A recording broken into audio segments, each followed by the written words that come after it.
Hi guys, story time. Today we look into chapter 1 of The Day My Dad Came Home, volume 2. And as you all know, in volume 1, we know that Jennifer now leaves. It's time to go and Jennifer have left. Where is Jennifer going? What is Jennifer going to find wherever she is going? So today, we're gonna be able to look at that. And chapter 1 of volume 2, it's all about escape to freedom. And let's see what freedom did Jennifer find.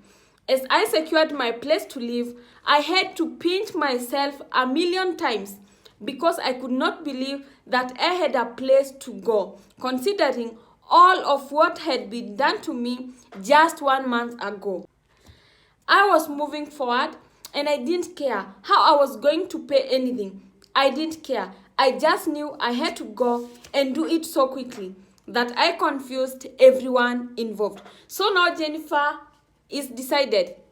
It's time to go. She has left and she doesn't even care how is going to sort her bill. How is she going to pay her bills? What's going to happen to her? She don't care because all she wanted was to leave. And now Jennifer tells us, I could not tell my dad where I was going as I didn't trust him. If the torment was this severe now and I lived under his roof, what would convince me that it would ease if I allowed him to come to my home and know where I was living? Here again was strange to me because my father always knew everywhere I was and if I was safe. If he didn't know, he called and checked until he had confirmation. Yet now, my dad never called to confirm if I woke up that morning. So now Jennifer leaves. She doesn't tell the dad where she's going because she don't trust the dad. Because if at all she was being tormented under the dad's roof, what makes Jennifer tell the dad and this evil is still there? And now Jennifer tells us the dad didn't even call Jennifer to check up if she was okay or she even woke up that morning. He did not walk back to my bedroom to let me know he was home and he was okay. He avoided me like a plague. So now Jennifer, they are having this argue with dad. They have issues and now the dad don't even walk to tell Jennifer I'm home or anything. He is avoiding Jennifer like a plague. He avoided me like the plague. Got keys to my new place. I felt a sense of freedom. So now Jennifer gets the keys to her own place and she tells us, I felt a sense of freedom that I used to be back home in Atlanta. I wanted desperately to get away from the evil that plagued my life. 2 weeks prior to my move, I had begun staying at mommy's to escape the petty torment I faced daily at my dad's. Every day I argued with dad and there was no pause. I truly did not feel safe within my home. I was living with my dad and he was sleeping with the enemy. And I could not fathom being around him any longer. At that time, I didn't know what my father was capable of. He had caught the law on me as I was trying to save us. Now Jennifer is reminding us, all this time they were arguing with the dad because they are arguing. Jennifer has an enemy and this enemy is the SideChick of the dad. And now Jennifer cannot fathom to stay any longer in this house because she no longer feels safe. And now she actually 2 weeks prior to moving out, she had gone to stay at her mom's place. And Jennifer is telling us, remember the dad, I don't know what he's capable of because remember, he had called the law on me. The time that the dad called 911 on Jennifer, that was on volume 1. And this woman wanted it all and she didn't care how she had to get it. She gets it how she lives and has lived her entire life working witchcraft. My dad wasn't the only first person she put under a spell and I was one of them. But I didn't die. I fought and I'm still here. And before I leave this earth, God will send me a prophet and read my life of it all because even to this day, it continues. So Jennifer is telling us, this woman, this SideChick has been practicing witchcraft all through. And now, the dad is not the only person the woman have put under spell. Jennifer is also a victim. And even Jennifer is telling us, even to date, this woman is still after her. She's still casting some spell and practicing witchcraft on Jennifer. But Jennifer is telling us, she knows she is still here and she is living. Every time I think of what was done to me and how much I suffered because of this foolishness, all because I love my dad and came home, is totally unbelievable to me. And I'm going to tell you exactly how it was done to me. If you think you've had it all in volume 1, get ready. Maybe a stiff drink or wine.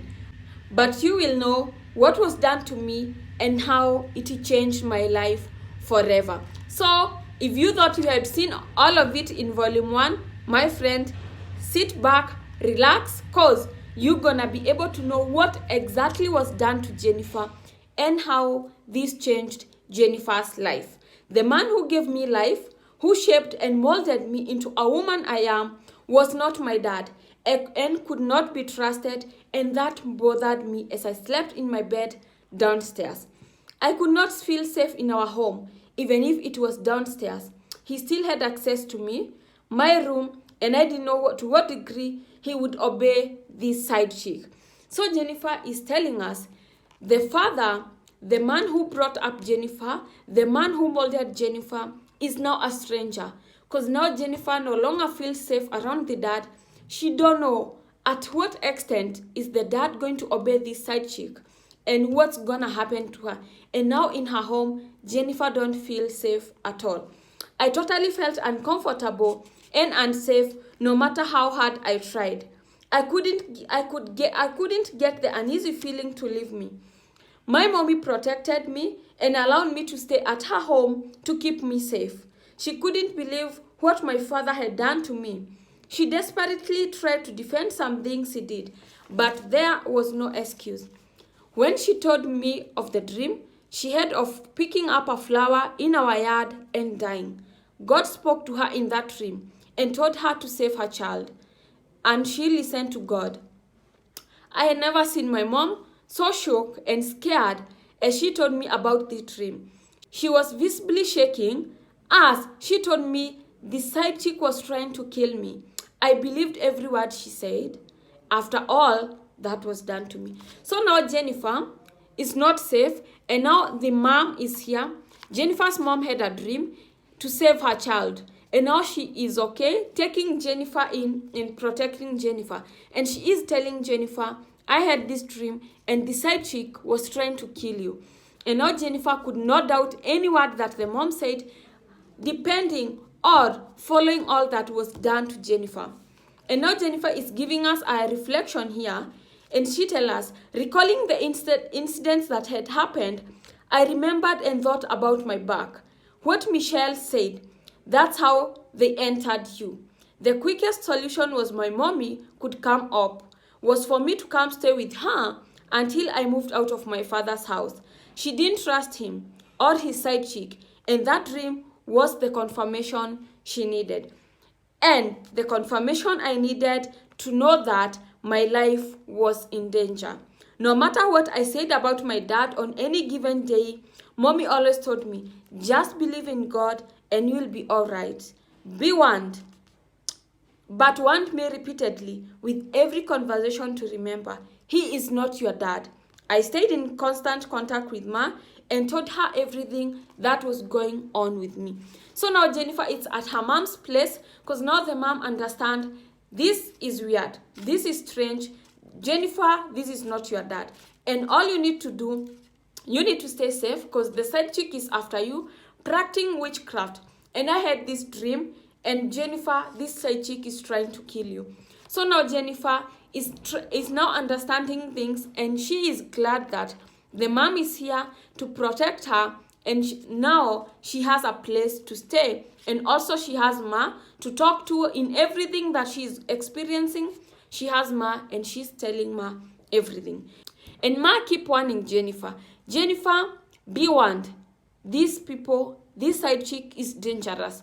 And your dad cannot be trusted. It's Jennifer and her Ma. And remember, Ma and Jennifer's dad are divorced because of various reasons. And now Jennifer is telling us that the goal was to get rid of this side chick. The aim of Jennifer and Ma coming together was now they are seeing what's being done to the dad and also being done to Jennifer.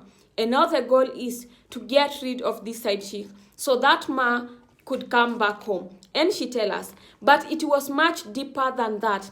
In order to get rid of the side chick, we had to get rid of the spell that was binding to my dad and to get it off him in order for him to see the truth and the light that seemed to be more difficult than I imagined, simply because I didn't know what was done or how I could help him and who could help me.